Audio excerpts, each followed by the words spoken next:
রাজ্যের মুখ্যমন্ত্রীকে নিয়ে যে বাজে মন্তব্য বাংলাদেশের এই বক্তা করেছে, আমি পশ্চিম বাংলা থেকে, ভারতবর্ষ থেকে বাংলাদেশের এই বক্তাকে ধিক্কার নিন্দা জানাচ্ছি। ওই বক্তব্য প্রত্যাহারের জন্য এখান থেকে বার্তা দিচ্ছি।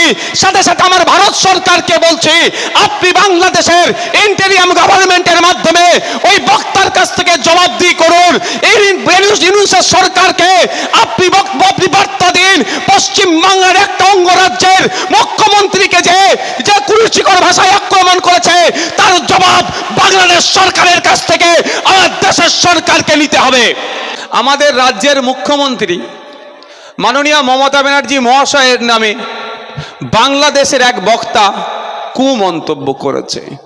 আমার সাথে মমতা ব্যানার্জির রাজনৈতিক মতপার্থক্য আছে, থাকবে, কারণ মমতা ব্যানার্জি চোরগুলোকে প্রশ্রয় দিয়েছে আর আমরা চোর মুক্ত সমাজ ব্যবস্থা চাইছি। ফলে দুজনের আদর্শ এক হতে পারে না, দুজনের মত এক জায়গায় হবে না, সবসময় মতাদর্শগত সংঘাত লেগেই থাকবে। কিন্তু end of the day Mamata Banerjee আমাদের মুখ্যমন্ত্রী, আমাদের রাজ্যের মুখ্যমন্ত্রীকে নিয়ে যে বাজে মন্তব্য বাংলাদেশের এই বক্তা করেছে, আমি পশ্চিম বাংলা থেকে, ভারতবর্ষ থেকে বাংলাদেশের এই বক্তাকে ধিক্কার নিন্দা জানাচ্ছি। ওই বক্তব্য প্রত্যাহারের জন্য এখান থেকে বার্তা দিচ্ছি। সাথে সাথে আমার ভারত সরকারকে বলছি, আপনি বাংলাদেশের ইন্টেরিয়াম গভর্নমেন্টের মাধ্যমে ওই বক্তার কাছ থেকে জবাবদিহি করুন। এই ইউনূসের সরকারকে আপনি বার্তা দিন, পশ্চিম বাংলার একটা অঙ্গরাজ্যের মুখ্যমন্ত্রীকে যে কুরুচিকর ভাষায় আক্রমণ করেছে, তার জবাব বাংলাদেশ সরকারের কাছ থেকে আমার দেশের সরকারকে নিতে হবে। ছাড়ার কোনো জায়গা নাই। মমতা ব্যানার্জি ভুল করবে, সমালোচনা করি আর করব। এবার আমরা কি বলি, সমস্ত চোরেদেরকে প্রশ্রয় মমতা ব্যানার্জি দিচ্ছে, কিন্তু ব্যক্তিগত পরিসরে গিয়ে তাকে আক্রমণ করবে আমরা মেনে নিতে পারি না। আমার দেশের সরকারের কাছে আমি অনুরোধ করব যে ইমিডিয়েট ইউনূস সরকারের কাছে আপনি এর জবাব তলব করেন। রাজনৈতিক মতপার্থক্য ছিল, আছে, থাকবে, আদর্শগত মতপার্থক্য ছিল, আছে, থাকবে, কিন্তু আমার রাজ্যের মুখ্যমন্ত্রীকে কটু ভাষায় আক্রমণ করবে, এটা আমরা মেনে নিতে পারবো না। কারণ সাংবিধানিক পদে তিনি বসে আছেন, তার হাতে সার্টিফিকেট আছে, তাকে আপনাকে আমাকে সম্মান দিতে হবে। আপনি আমি যদি সংবিধানকে ভালোবাসি, আপনি আমি যদি সংবিধানকে মেনে চলি, সংবিধানকে সম্মান দিতেই হবে। সেই সংবিধানের বলে, আর্টিকেলের বলে মমতা ব্যানার্জি চিফ মিনিস্টার সিটে বসে আছে। সুতরাং আমি আপনি সংবিধানকে পাথেয় করে আমার দেশের আইনকে মেনে চলছি, তাই আইনকে সিনিয়র মান্যতা দিয়ে চিফ মিনিস্টারের সিটে বসেছে।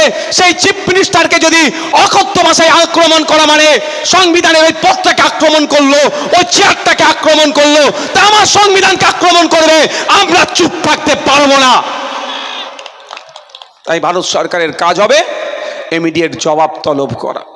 গতকাল কি শুনলাম, আমাদের রবি ঠাকুর, জানেন তো নাকি গো, বিশ্বগুরু রবি ঠাকুর, হুমায়ুন কবির এবং তার ছেলে পুলিশ গ্রেপ্তারি, বিষয়টা হচ্ছে যেরকম যে পুলিশকে মারধর করার অধিকার কারণেই, পাশাপাশি পুলিশেরও অন্যায় করে কাউকে মারধরের অধিকার তো নেই।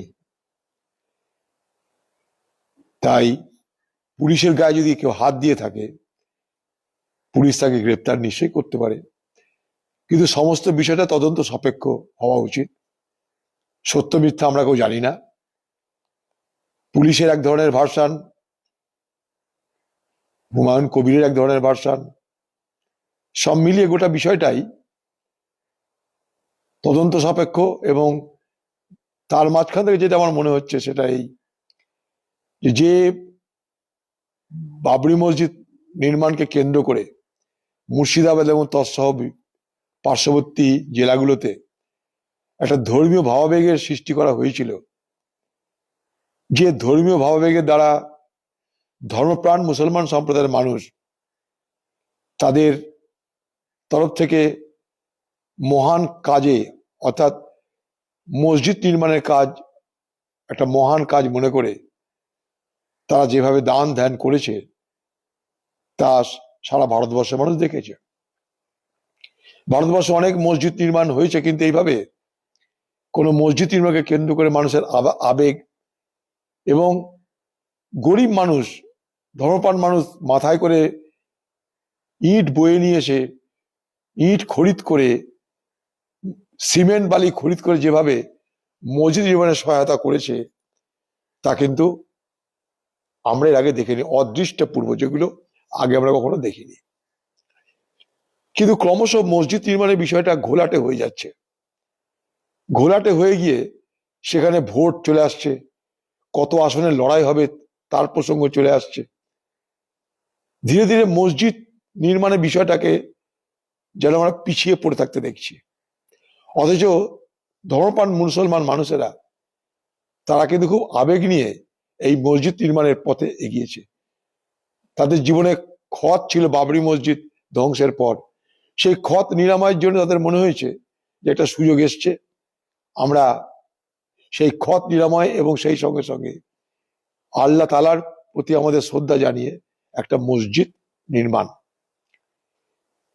বহু টাকা উঠছে, বহু জিনিস জমা পড়ছে, কোথায় কি হচ্ছে কি না হচ্ছে আমরা কেউ জানি না। আমরা জানি না মানে এই কারণে বলছি যে সাধারণ মানুষ তা জানে না। তার মধ্যে ভোটাভুটি চলে আসছে, ভোটে দাঁড়ানো চলে আসছে, নির্বাচন চলে আসছে। তার সঙ্গে আবার হঠাৎ করে পুলিশের অনুপ্রবেশ ঘটে গেল। গোটা বিষয়টাকে তালগোল পাকিয়ে দেওয়ার জন্য এগুলো হচ্ছে কিনা, এটা আমার কাছে বড় প্রশ্ন। মসজিদ নির্মাণ করতে গেলে জমি চাই, জমি এখনো পাওয়া গেছে কিনা জানা নেই। জমির জন্য রেজিস্ট্রেশন চাই, মসজিদ নির্মাণের জন্য প্ল্যান চাই যে আমি এই মসজিদটা নির্মাণ করব, সেই প্ল্যান পাস হলো কিনা তাও আমরা জানি না। অথচ মসজিদ নির্মাণকে কেন্দ্র করে বাংলা জুড়ে নির্বাচনের আগে পরে ভালো মন্দ তা নিয়ে আলোচনা অব্যাহত। সেই জন্যই একটা কথা বলতে চাই যে সাধারণ মানুষের সব বিষয়ে জানার অধিকার আছে। সরকারি টাকায় কিন্তু মসজিদ হচ্ছে না, মানুষের টাকায় মসজিদ। তা সাধারণ মানুষের সবকিছু জানার অধিকার আছে। সে অধিকার থেকে বলতে চাই, এখন পর্যন্ত মসজিদ নির্মাণের স্ট্যাটাসটা কি, কোন জায়গায় মসজিদ নির্মাণ দাঁড়িয়ে আছে, সেটা কিন্তু আমাদের জানার অধিকার আছে। আমরা সেটা জানতে চাই। মসজিদ নির্মাণ নিয়ে রাজনীতি নয়, মসজিদ নির্মাণ নিয়ে ভোট নয়। মসজিদ নির্মাণ যেন শুধুমাত্র মসজিদ নির্মাণের জন্যই হয়, কারণ এই মসজিদ নির্মাণে মানুষের ভাবাবেগ জড়িয়ে আছে, ধর্মীয় ভাবাবেগ সেখানটায় জড়িয়ে আছে।